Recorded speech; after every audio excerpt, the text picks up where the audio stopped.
perhaps 4,000 years, the Indian elephant has had a close and colorful relationship with man. They have been used as the carriage of state for kings and maharajas. They have gone to war as the most powerful fighting machines of their time.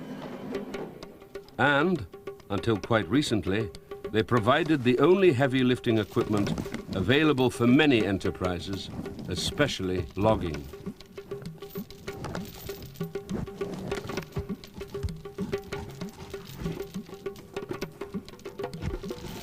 The African elephant has always been another story.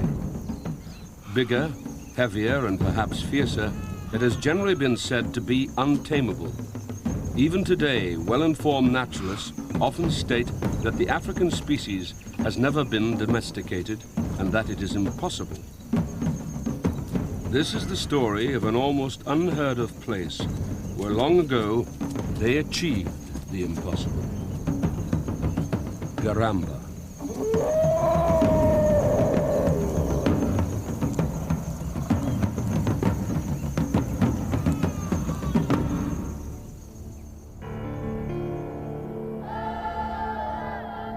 At almost the exact geographical center of Africa, on the northern edge of the Great Zaire rainforests, the trees start to give way to grassland. Slowly at first, and then faster, the ratio of trees to grass changes.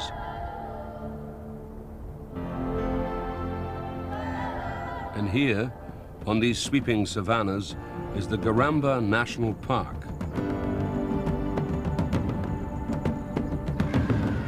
These northern grasslands that stretch from Uganda to Senegal were once characterized by great herds of Africa's largest animals. These numbers are now found only in Garamba, and paradoxically, one of the reasons why wild elephants have survived here is that for almost 100 years, Garamba has been home to the continent's only tame ones.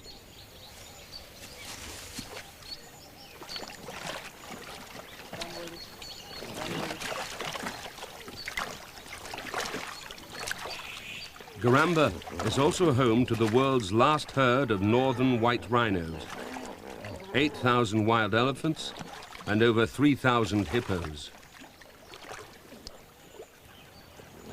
But the park's claim to fame are these domesticated elephants.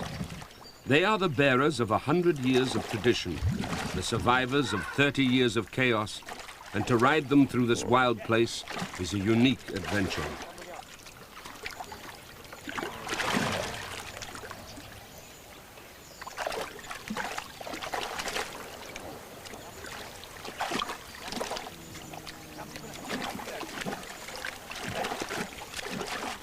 Today, there are only 3 fully trained elephants. At one time, there were over 100. A century ago, Central Africa was one of the last great blanks on the map of the world. Much of that unexplored land was owned personally by the King of Belgium, and on a whim, he set up a station to train these great animals. The progress of the operation was hidden deep in the heart of darkness, but it was a great success. And by the 1930s, when this film was made, it was the pride of the Belgian Congo.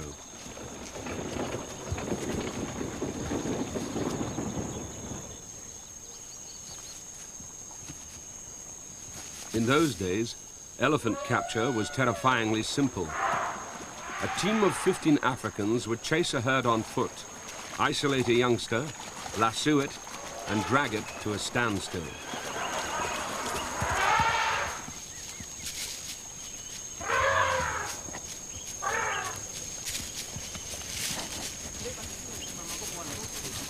They went for quite large animals. Smaller ones are easier, but they grow slowly, and it is years before they can do heavy work. About 2 meters high is the best size.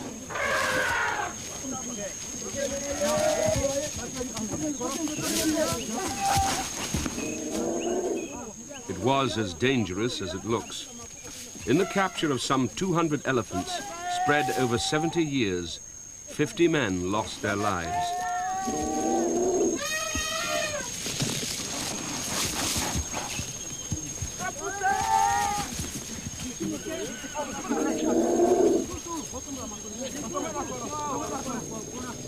Tied up and tired out, the elephant now has to be taken back to base, sometimes as much as 30 miles away. 2 old cows, specially trained and known as monitors, are brought forward.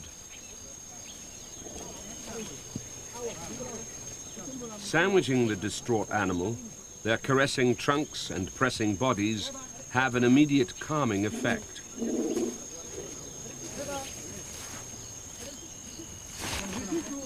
Roped between the monitors, the calf can be gently led away.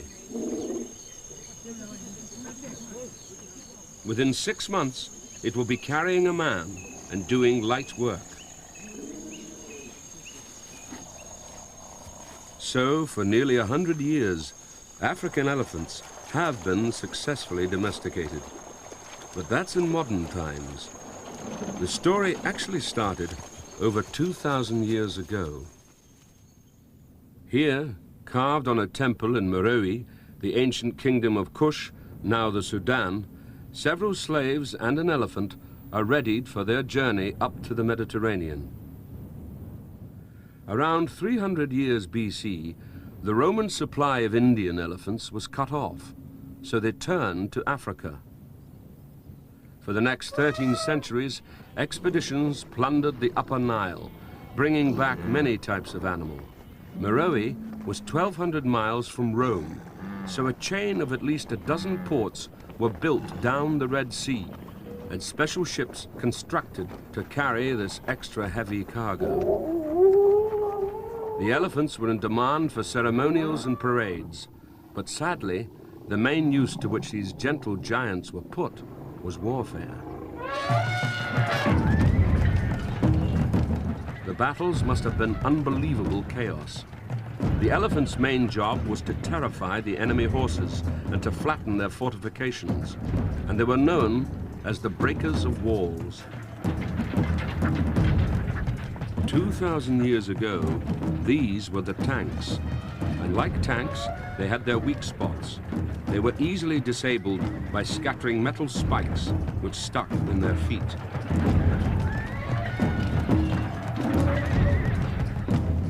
In 218 BC, the great Carthaginian general Hannibal set out to attack Rome with a huge army that included some 40 African elephants.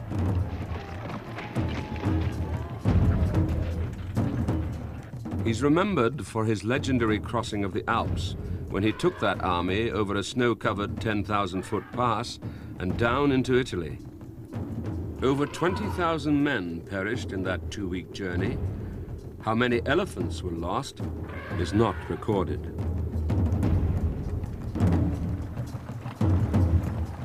Less remembered, but equally amazing, was his crossing of the Rhone River. At this point, about a half a mile wide. The elephants were led onto huge rafts and paddled across the river against heavy opposition from the other bank.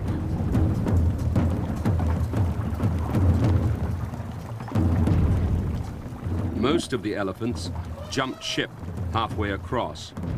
They were good swimmers and none were lost, but many of the boatmen were drowned. The last recorded use of African elephants was by Mark Antony in 43 BC. For the next 1,800 years, there is no mention of domestication, and the knowledge and methods died out along with the ancient kingdoms of the Nile. No longer captured and taken off to war, the great herds were left in peace.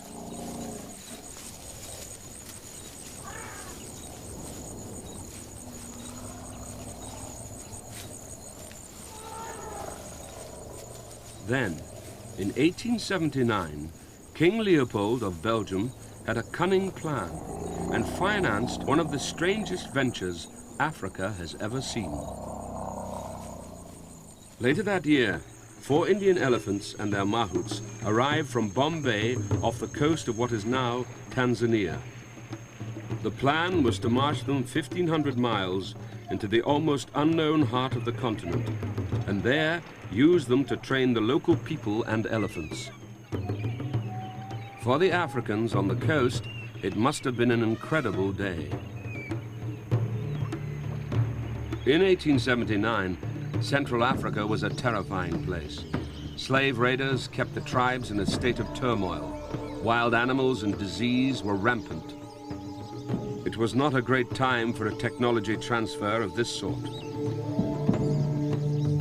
Despite all this, 6 months later, they made a triumphant entry into Tabora, an Arab slaving center 400 miles from the sea.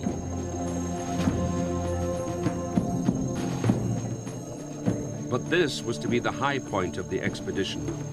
2 elephants had already been lost to disease, a third died soon after, and just a year after leaving the coast, the last elephant, the old leading cow, started to refuse her food. A special shelter was built for her, but in that alien place, surrounded by strange people and animals, she pined away and died, so the Mahout said, of sadness. Shortly thereafter, the expedition leaders were killed by tribesmen. But the loss of men and animals deterred King Leopold no more than it had Hannibal. 5 years later, men arrived on these great grasslands in the north of the Belgian Congo with simple, regal instructions: catch some African elephants and domesticate them.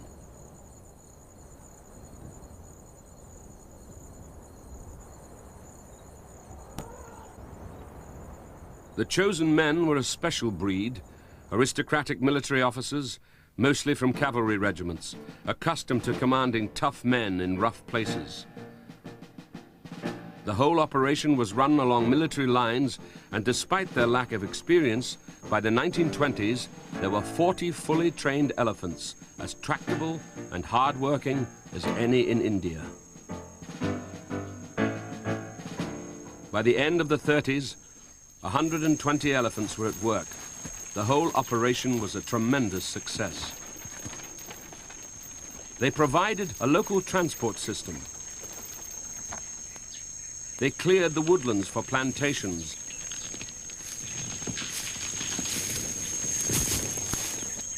In tests against the newfangled tractors, they worked out at 1/10 of the cost. But the machines were improving. By the 1950s, their light hidden under the bushel of the Congo forests, the elephants of Garamba were an anachronism. Out of sight, out of date, and out of work. But a far greater threat than idleness lay just over the horizon. In 1960, the Belgian Congo celebrated its independence. Within months, the army mutinied, and this beautiful country went up in flames.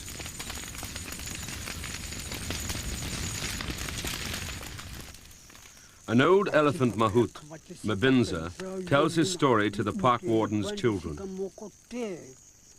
There was much fighting everywhere between the army and the rebels, who called themselves Simbas. One day we heard that the Simbas were coming here and that they were going to shoot all our elephants. We loved the elephants and were proud of our work, so we decided to hide them across the river in the park. Even I was frightened. Some of us took guns and we faced the Simbas. We threatened them and delayed them while the others collected all the elephants and took them away. We took them across the river where the tracks could not follow.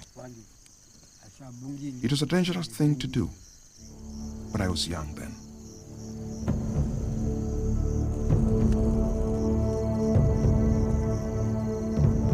Not just young, but courageous. What the Mahouts did was amazing.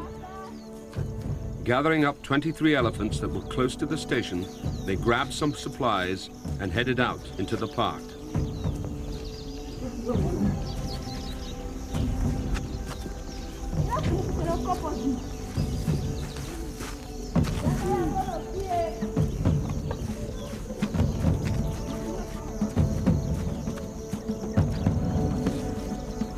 Elephants are not exactly the transport of choice for a quick getaway.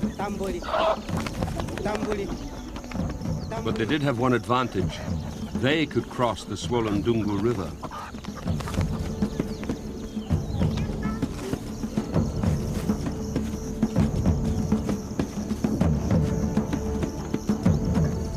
Once across the river, they could not be followed and could hide in the vastness of the national park.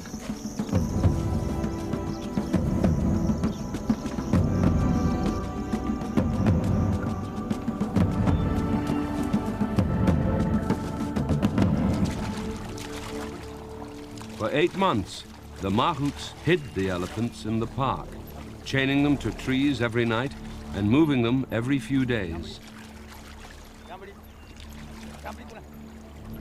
Without their bravery, the history of the training station would have ended, like so much in the Congo, in blood.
Now the country, the national park, and the elephants went into a long, bleak period of decline and stagnancy.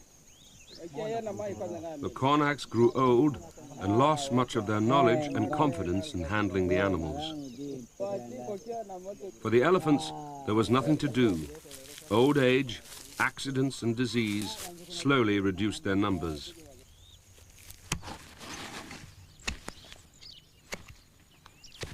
Land, once ploughed by teams of elephants, was now tilled with hoes.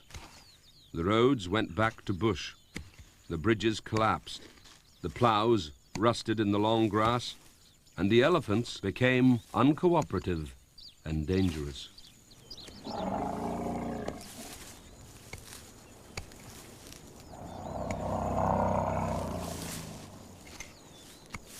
The park and elephant training station was so far away from the political and population centers that for many years they escaped further unrest, but they were crumbling away. The elephants' daily bathe in the river was the only sign of continuity.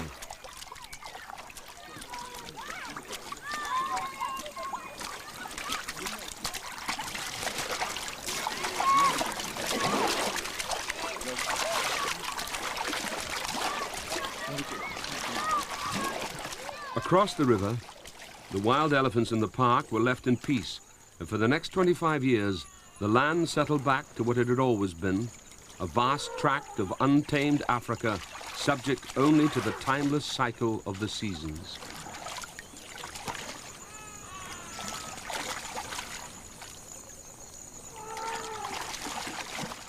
And for Garamba, the most important season is the time of the fires.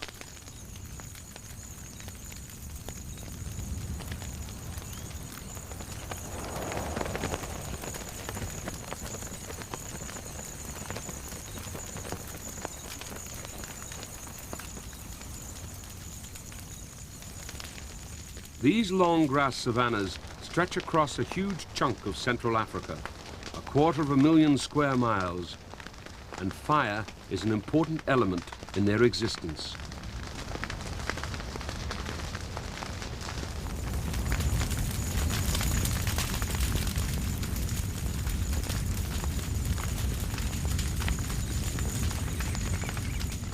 The carmine bee-eater is one of the many species of birds that follow the fires, foraging for insects flushed by the flames.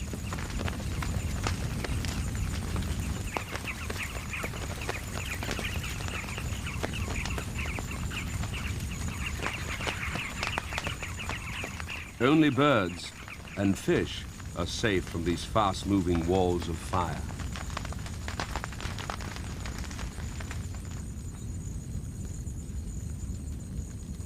The grass gets to 8 feet high, and after desiccating for months in the dry season, it is almost explosive.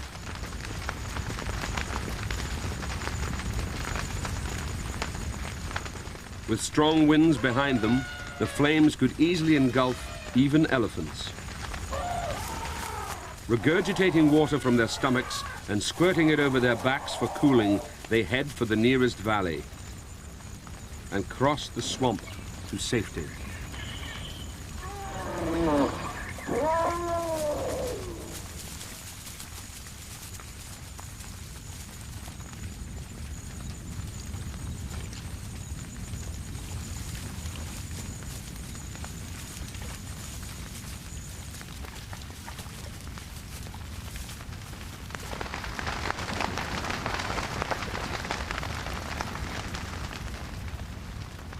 The hippos are safe in the river. So is the Egyptian goose and her goslings. But safety is always a relative thing.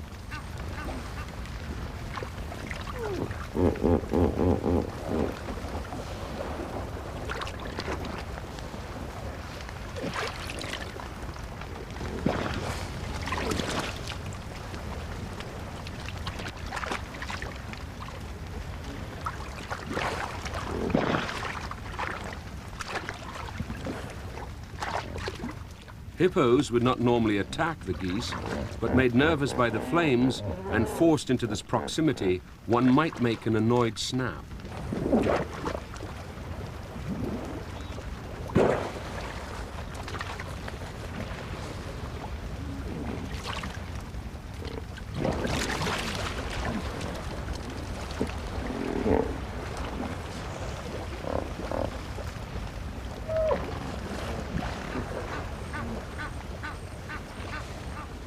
Fires keep these grasslands as grasslands in a couple of ways.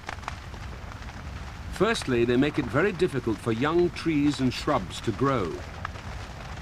And by stealing nutrients from the soil, they make it more suitable for grass. Instead of breaking down slowly and being returned to the earth, all the minerals locked up in the vegetation are swiftly turned to ash. In the next few days, much of it blows away, robbing the earth of hundreds of tons of nutrients. The impoverished soil supports little except more grass, so producing a pattern of open country dotted with isolated, fire-resistant trees. It is hard to believe what a change 2 weeks of rain will bring. In 3 months, the elephants will be almost hidden in grass 8 feet high. Many young trees come up with the rains, but the elephants search them out, and one animal will eat hundreds in a day.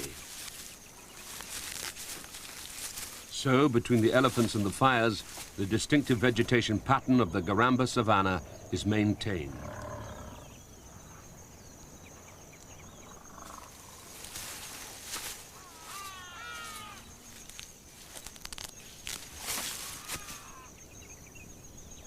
Somehow, during almost 25 years of general breakdown and unrest, all this survived. 5,000 elephant, 3,000 hippos, 35,000 buffaloes, and also some 1,300 northern white rhino. Though fearsome looking, these are gentle animals, shy, short-sighted, and easy to approach. With horns worth thousands of dollars, it was white rhino that brought the poachers to Garamba. In the 70s, 90% of the rhinos and many elephants were killed.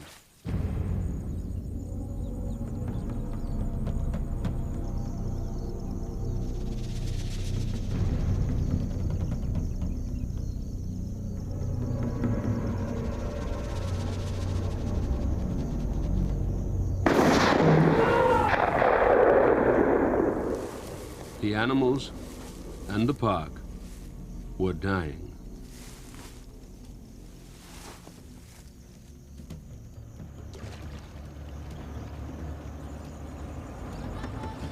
At about this time, help arrived in the petite form of Kes Hillman, a young English zoologist. She visited Garamba whilst doing a survey of the northern white rhino, saw what was happening there, and decided she would do something about it. She had arrived just in time.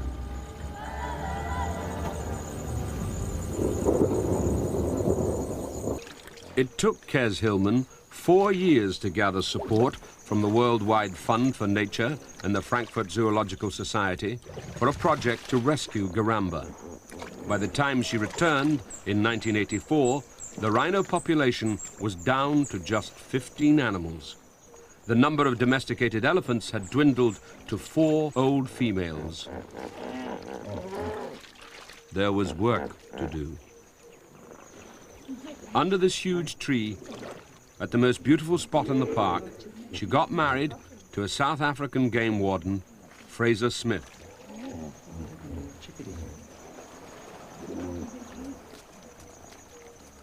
Two children, Chulu and Dungu, soon followed.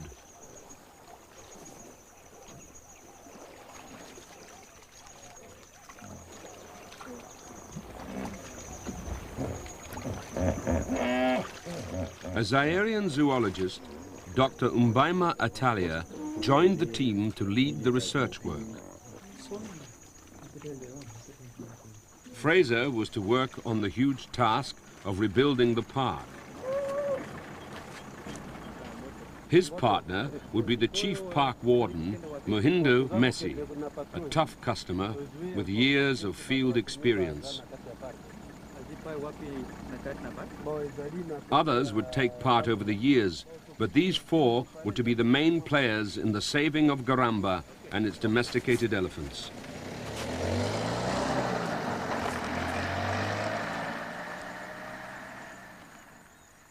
One of the first decisions was that some young elephants should be captured and trained while the last few men and elephants who knew how it was done were still alive.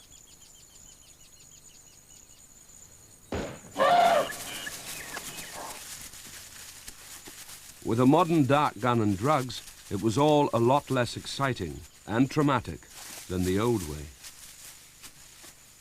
The elephants simply ran off, soon leaving the drugged youngster behind. Thanks to the field vet for the Wildlife Conservation Society, Dr. Billy Karish, the operation went smoothly.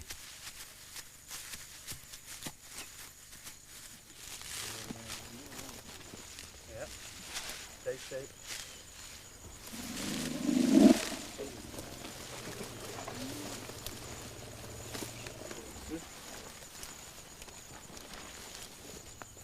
Elephants are wonderfully caring animals. When this one comes round, she will have an instant friend to comfort her.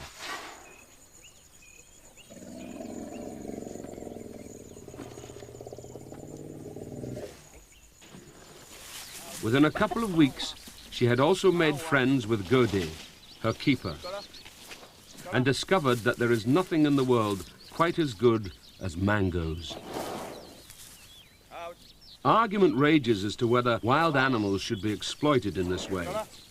The park's position is that their only hope of raising revenue is from tourism, and the main attraction is their riding elephants.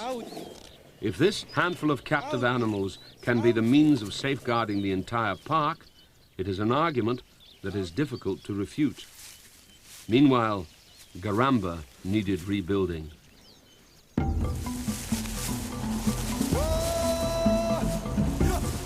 To make a road in a place like this, you first drive a tractor cross-country to where you want to go.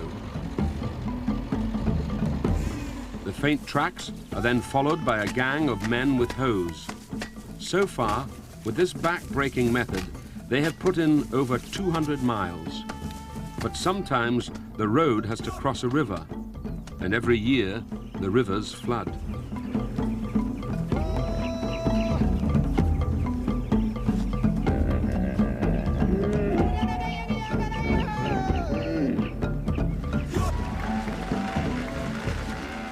Bridges are expensive, so Fraser put in low-level crossings to use in the dry season and ferries to use in the rains.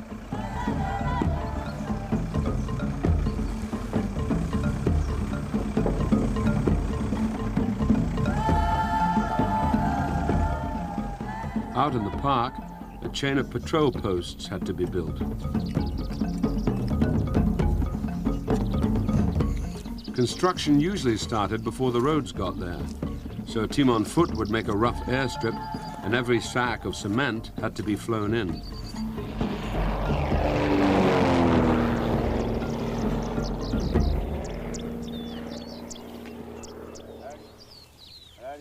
Meanwhile, the elephant training was coming along well. An old Mahut, Manyagba, worked with the young elephants, getting them used to carrying a man and to the basic commands of up and down, stop and go. Again, unlike the harsh methods of the past, this was all done with mangoes and kindness. At the same time, after years of neglect, the old elephant females too began a retraining program. Finally, in a poacher fire and lightning-proof house on the top of the park's highest hill, a relay system was set up, giving full radio coverage over most of the park. Garamba was finally getting back on its feet.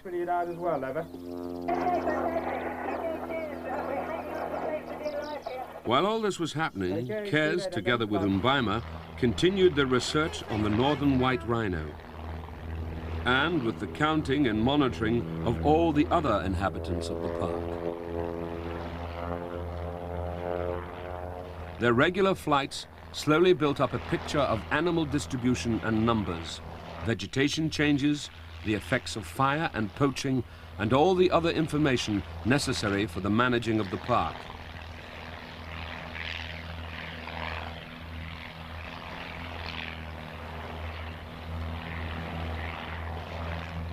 Since the arrival of Kes's plane, and a bigger one provided by Frankfurt Zoo, not a single rhino has been poached.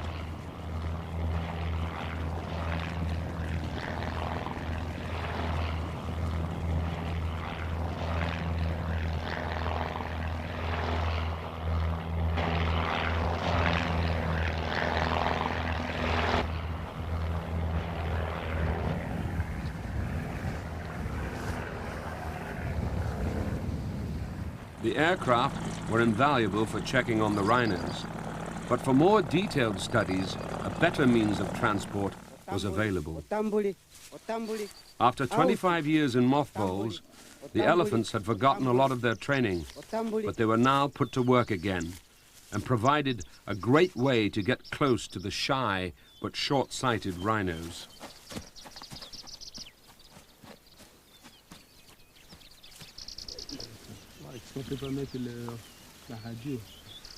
The white rhinos responded well to protection. Their numbers have doubled, but they are still the rarest large animal on Earth.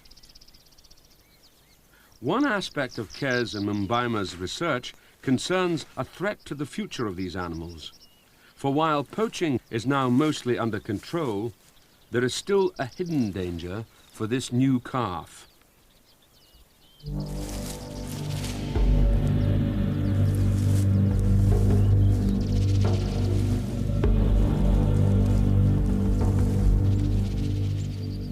With such small numbers, there is a possibility of inbreeding that could weaken the stock. To check on this and the relationship of the rhinos to each other, Dr. Billy Carish came back to help.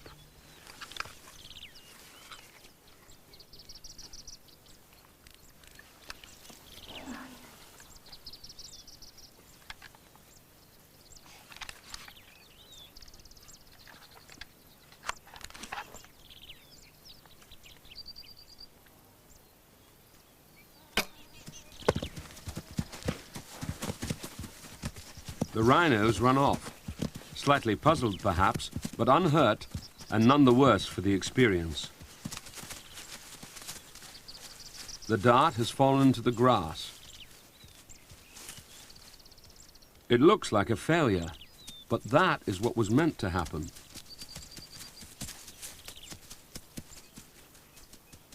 The idea was not to drug the animals.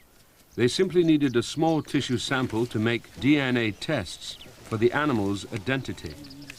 A specially designed dart with a tip like a tiny apple corer cuts a little plug of skin from the rhino, enough for all the tests they need. While the scientists were looking at this potential threat, Fraser and Mahindo were dealing with a very real and ever-present danger.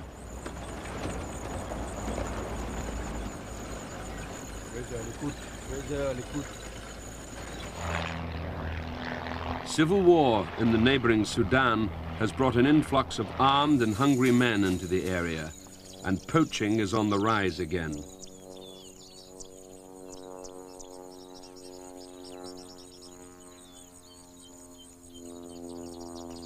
Everyone's dread is that one day a sack like this may contain a rhino horn. The rangers are bush-hardened men, but the poachers are tough too, and they have a head start. The rangers are unlikely to catch up.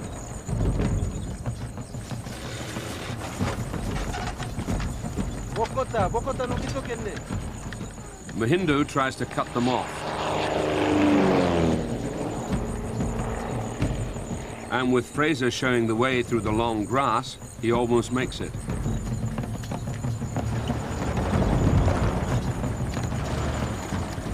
But then a ravine cuts him off.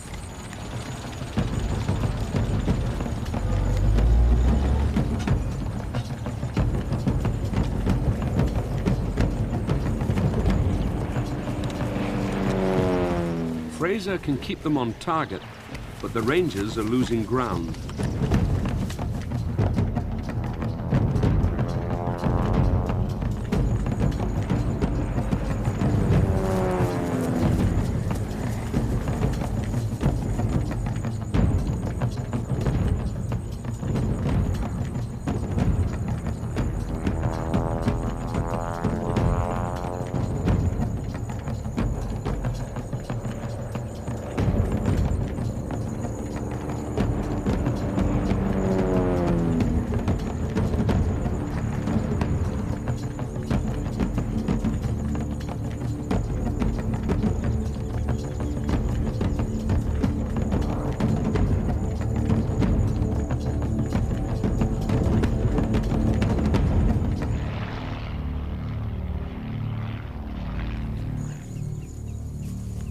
Tired and frustrated, the rangers straggle back to rendezvous at the camp. This was the biggest poaching camp they'd found in the park. Row upon row of smoking racks covered with the meat of at least a dozen animals: hippo, antelope, and buffalo.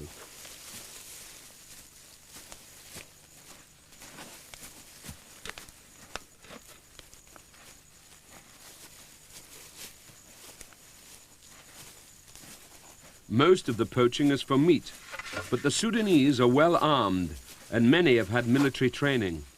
If the demand for ivory and rhino horn returns, the battle could hot up in the future.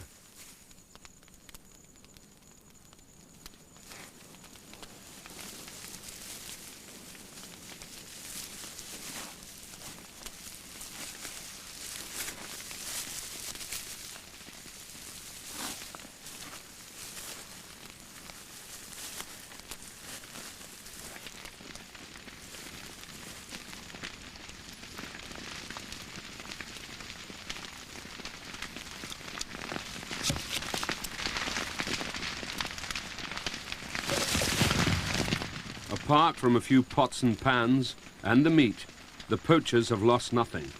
They will probably be back.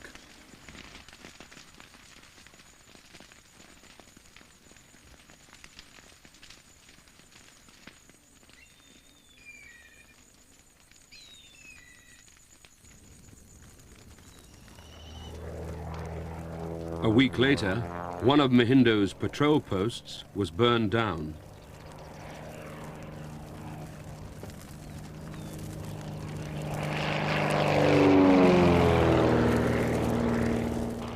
It was newly built and still unoccupied. The attack was an unwelcome escalation in the ongoing war.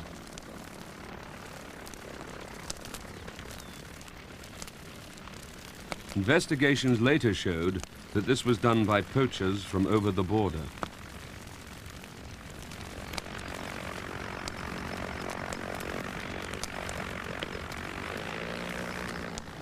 But many of the local people who live around the edges of Garamba like a little meat in their diet too.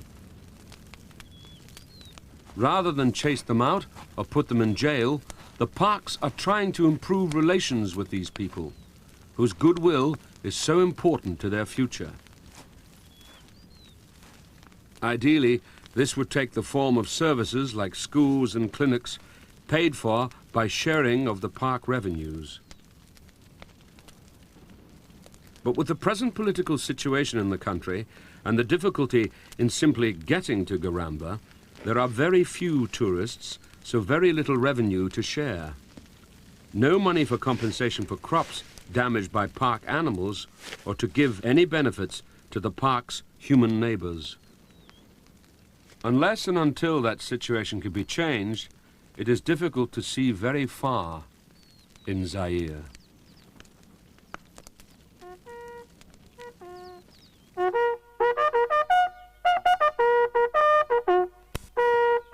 The park is a bit ragged still, but it's in better shape than it's been for decades.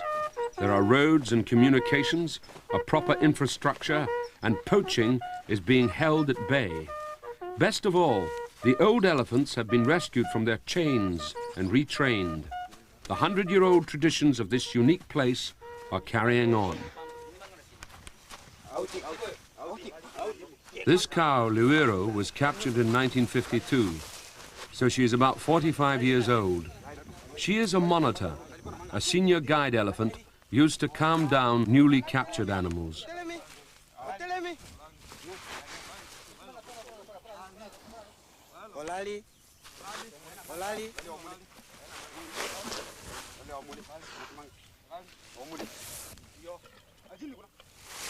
This is Kiko. She was born in captivity 40 years ago. Of the 2 young elephants captured, one ran away and joined a wild herd. This one, Lungunya, is learning fast.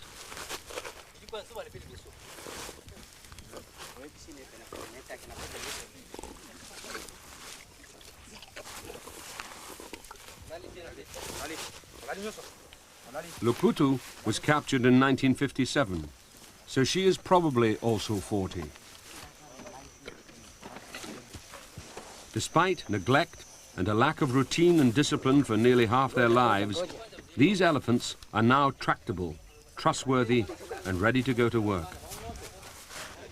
There was a 4th old elephant at Garamba when Kes Smith first arrived there, but after 40 years in captivity, she ran away and has since had a calf. Her bid for freedom touches a chord in everyone, but in fact, her and her calf's future depends very heavily on these, her captive sisters. Garamba gets very few tourists. Those who do make the effort to get here have an extraordinary experience, straight out of the old Africa. But the argument goes on. Do we have a right to do this with wild animals? Can there be any justification for taking a noble creature like an elephant and turning it into a glorified tourist bus? Given the alternatives, perhaps there can. To justify its existence as a park, to survive, Garamba needs an income. It can only come from tourism. Many parks have elephant, buffalo and hippo. The northern white rhino can only be seen here, but very few people would come this far to see one. But perhaps they would come for the unique adventure of a ride through the park on elephant back. Garamba's unique attraction is these, the allegedly untrainable African elephants.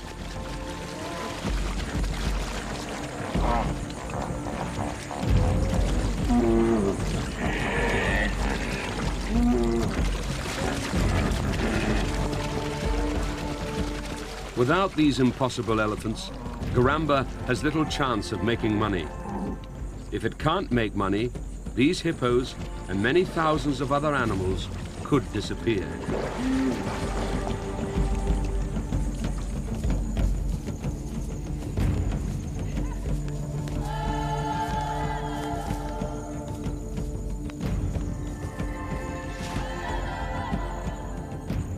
Freedom of any kind requires sacrifice.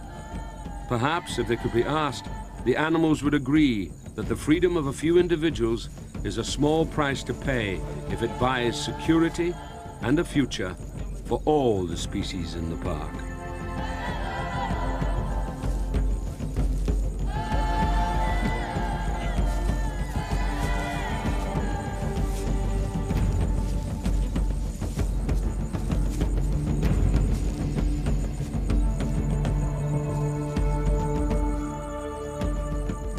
To ride an elephant through this wild place is an experience like no other. There is no separation as there is when traveling in a vehicle. You are part of that wildness, part of that great herd. You are riding on one of them.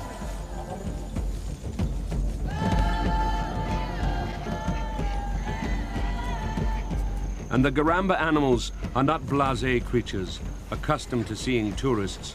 They are truly wild, and though unlikely to press home a charge against their tame sisters, things can get exciting.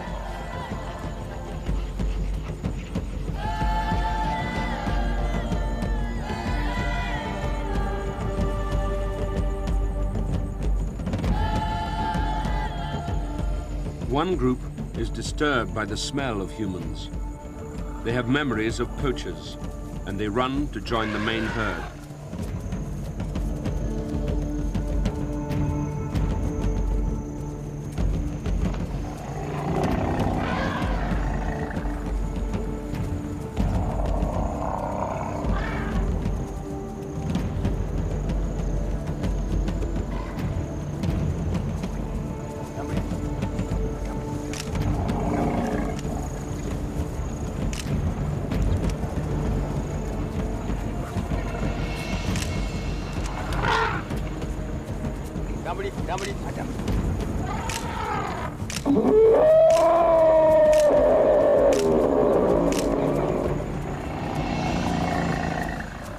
King Leopold's dream of training elephants in the heart of Africa has survived for almost 100 years. Keeping that dream and Garamba alive has required an enormous act of faith by everyone involved. For their efforts to succeed calls for something close to a miracle. But here at Garamba, they domesticated the African elephant. They have already achieved the impossible. The miracle may take a little longer.